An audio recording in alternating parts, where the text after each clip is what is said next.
Hi, we continue in Luke 9 today after Jesus, Peter, James, and John come down from the mountain and find a great crowd there, with a man in the crowd with a boy who has an unclean spirit that the disciples at the bottom of the mountain were unable to deal with. So as we look at that, we focus, as we've been doing on the right side of the screen, in the role of this chapter between discipleship and Christology. As we've been seeing since the call of the 12 to become apostles and Jesus giving them power and authority to heal and to cast out unclean or evil spirits, we've been seeing them practice at this and amidst the question of who Jesus is.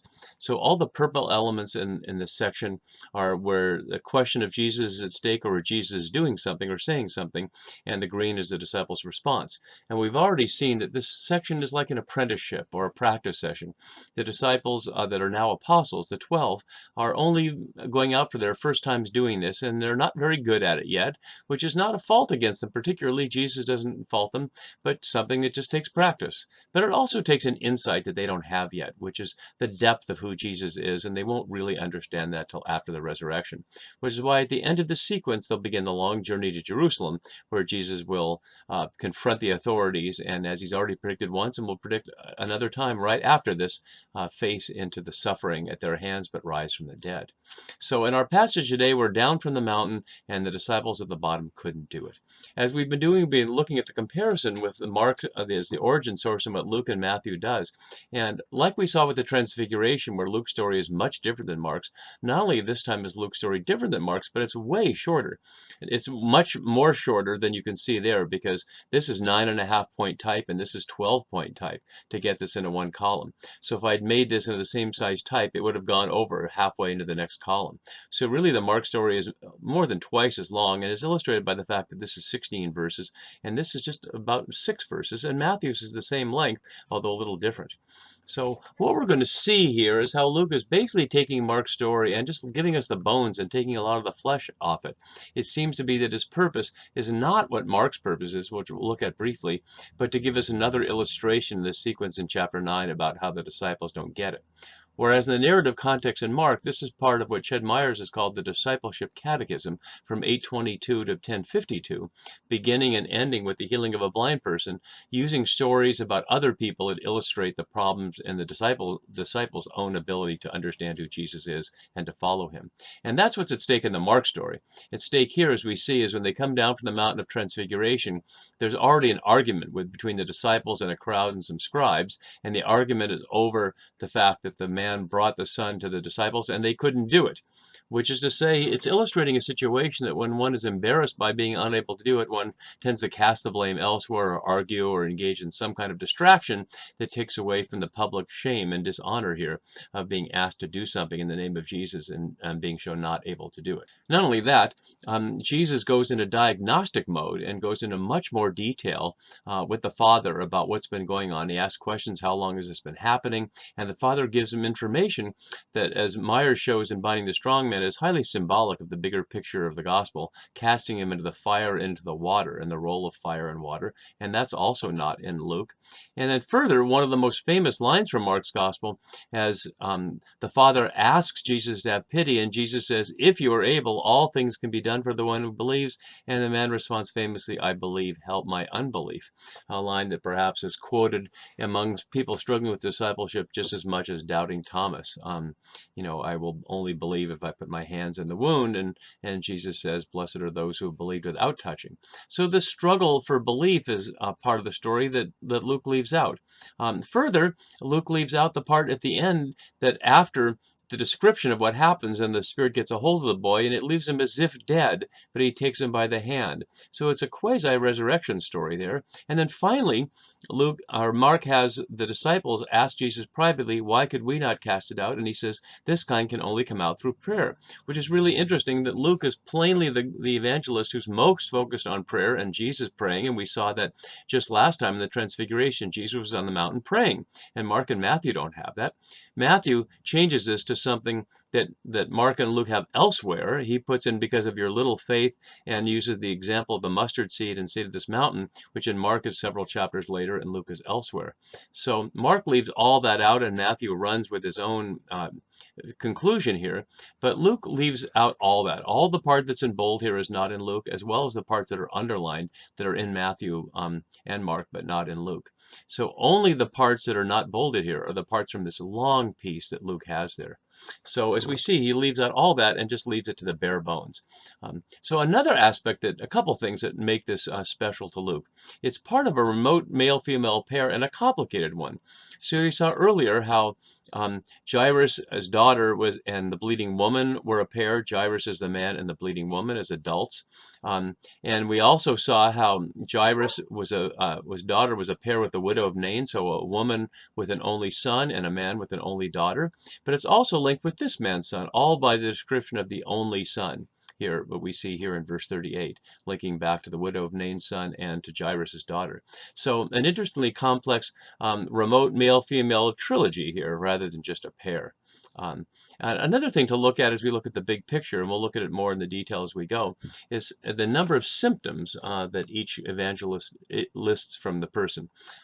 Mark has this long list of symptoms, and Luke only has 3 of those in common. It seizes him, he foams, and it dashes him to the ground, and then, 4, it convulses him, and then adds a couple that mauls him and will scarcely leave him alone. Matthew has 2 generic things. He's an epileptic, and if you're wondering, the English word epileptic is translating a Greek word which literally means moonstruck, related to the sense that we have of being a lunatic. Luna from the moon, of course, as well. In this case, the Greek selene, not luna from the Latin.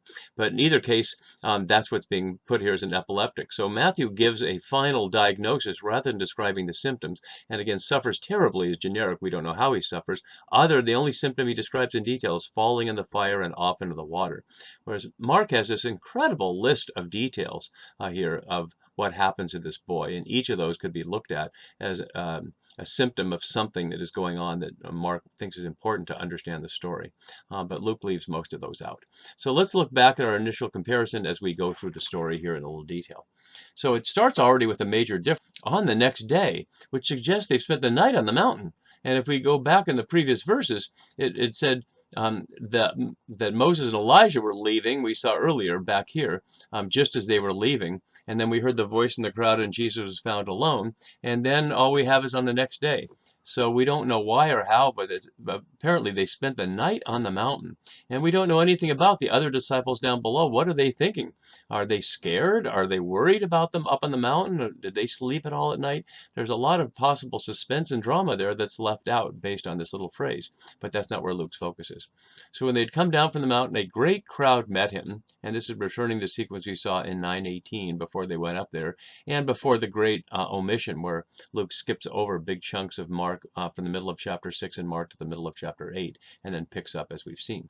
So the great crowd met him, and this all sounds positive. Instead of this argument that we meet at the bottom, this sounds positive as other crowds have met him and provided hospitality. But out of the crowd, a kai idu here, 2 in a row in verses, one translated by just then, another by suddenly.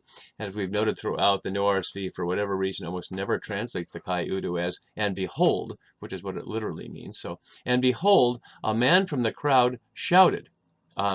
And as my note below suggests, he's literally the crowd personified. As many ways we've seen that individuals and crowds who speak up are expressions of what's going on with the whole community. So although it's only an individual, we could imagine that the son and the man's relationship is an expression of the bigger dynamics going on. And his shouting is used as an expression of the call for divine aid. We saw it in 3:4, and we'll see it a couple times later. But the fact that he calls him teacher highlights that he's one of those who isn't there yet. He certainly doesn't call him Messiah or Lord or Son of God or any of those things. And so teachers often, as we'll see later, what Jesus' enemies will call him. But positively, he begs you to begs Jesus to look at my son. And the begging and to look at are unique to Luke as well. The begging, diomaisu, here we've seen a couple times. That's a word that Luke uses that Mark doesn't use much. And to look at my son. Notice, not to heal him, not to cure him, not to exercise him, but simply to look at him, literally to look into him, epiblepsai here. He is my only child, and that, of course, is the link between the widow's son and Jairus' daughter. So this is what he describes here, and it's so much shorter than what we saw as we've been noting. So, and behold, a spirit seizes him. Notice it's described as a spirit here. It'll be called a demon in a verse or two, and then called an unclean spirit. Luke clearly using that language interchangeably. But interestingly, at the beginning of the story, we would not know something was bad. Here we sense there's an argument and it's already bad already, and the spirit makes him unable to speak. But here the spirit seizes him, but literally takes him. And so it's not necessarily a violent interaction. Lambani is just the ordinary word for taking something. It's not an intensified word as seize suggests.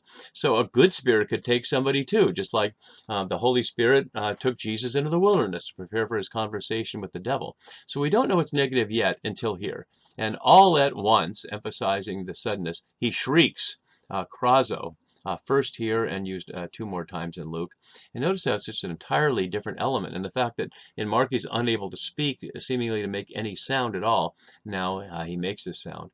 He goes on to say it convulses him, sparasai. The word is from Mark, but it's used differently. Here it's used in the Father's description of what happened in the past, whereas in Mark we'll see it's describing as something live that happens that convulses him terribly down here. Until he foams, and at the mouth is provided by the translation. This is not in the Greek. So it's literally, he becomes with foam. Obviously, the mouth is the place where it would foam from, but just to note, the Greek doesn't say that. And then Luke adds this, and there's a series of unusual words here, which is interesting that he's choosing from an expansive vocabulary in a relatively limited passage. So suntribon here literally means to maul or crush or to shatter. This, unlike the word for seize, is a very strong word, and my note here below highlights in these other places in John or in Romans or in Revelation, they all mean to crush or to shatter. So maul suggests like pounding him or beating up, but the word itself means much more to break. So it's as if it's breaking his bones, and will scarcely leave him. Magus, the word for scarcely, only here in the New Testament. So very unusual vocabulary here. And then for the second time we hear beg. He begs Jesus to look, and he already has begged the disciples to cast it out, but they could not, or literally they were unable. In Mark, they were not strong enough. Dune here, as you see the connection with dunamis, they were not powerful enough. They lacked the power. And yet Jesus has empowered the 12, but maybe not those who are at the bottom. But 9 of the 12 must be there, since only Peter, James, and the John went up, although none of that is described here. So rather than being not strong enough, they're not powerful enough. And Jesus answers here in a way that expands on Mark. Mark has you faithless generation, but Luke has and perverse. And the perverse generation links it back to 2 passages from Deuteronomy, where the Israelites are described as a perverse generation. Literally a generation that's turned in the wrong way. The root of perverse and the diastrepho are interestingly parallel, one from the Greek and one from the Latin, but both mean turned around. And so they're turned the wrong way. They're turned toward empire rather than turned toward God. And then he says something that, again, is ambiguous. In Mark, it's very clear that Jesus is expressing exasperation with them. How much longer must I be among you? How much longer must I put up with you? And we see the same thing in Matthew. But Luke has changed it, and bear with you over translates the fact that it doesn't have to be that strong. The word here, as Werder suggests, can mean to help out or liberate from a desperate situation. So it is not a matter of bearing with them. It's a matter of how much longer must Jesus be the one who can do it, rather than the disciples be the one who can do it. And I think that's more the point here. It's not that people lack faith in general, because he begged the disciples to do it, and he begged Jesus to do it, presumably trusting they could. It's not his fault that they couldn't. It's really more about the disciples, or maybe it's about the combination of the interaction between them. Because as we saw with the woman with the flow of blood, it was her faith in touching Jesus that healed her.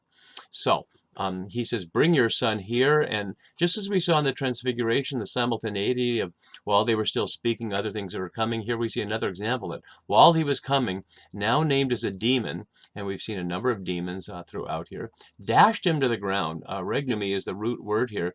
And curiously, the only other place it was used in 537 in response to wineskins bursting. So you wouldn't think that something bursting and something being dashed to the ground is the same word, but it's basically a form of something being destroyed. And so the demon dashes him to the ground in convulsions here, and again, echoing Mark, but only here in the New Testament. And then so simply, Jesus rebuked the unclean spirit, using the standard word for rebuke that we saw back in 824 with the Gerasene demoniac. Here is the unclean spirit, healed the boy without saying what he did. Notice the simultaneity of rebuking an unclean spirit and healing the boy, exactly what the apostles have been empowered to do and apparently are not able to do, and gave him back to his father, again connecting with the widow of Nain we see back here. Jesus gave him back to his mother, the exact parallel there at the end. And we'll go through just this half a verse, because in the middle of the verse it moves to the next scene. And all were astounded at the greatness of God. And the word for astounded here, exaplasanto here, is only two other times earlier. Let's look back briefly to see what those are. Those are his parents astounded that he's speaking in the temple and not with them. And in 432, the people in Nazareth astounded his teaching in reading from Isaiah 61. So all are where something has happened that confounds what people expect Jesus is about or expects that God is about. And that echoes, as we've seen, the language of amazement and astounding throughout Luke's gospel. Here we are in the second half of the verse has amazement as well. So in the midst of the situation, people are astounded, but they know what they're astounded at here. They're not just astounded in the sense of confused. They're astounded at they're seeing something that's great that God has done. And that's where Luke ends the story and moves on. So as we go back to our situation here, we see just these few verses, 2 verses here, 3 verses here, and 2 verses here, are 3 more examples, and we'll do them all in one video next to set us up for the road to Jerusalem that will lead us through the next 11 chapters. See you then for that. Bye-bye.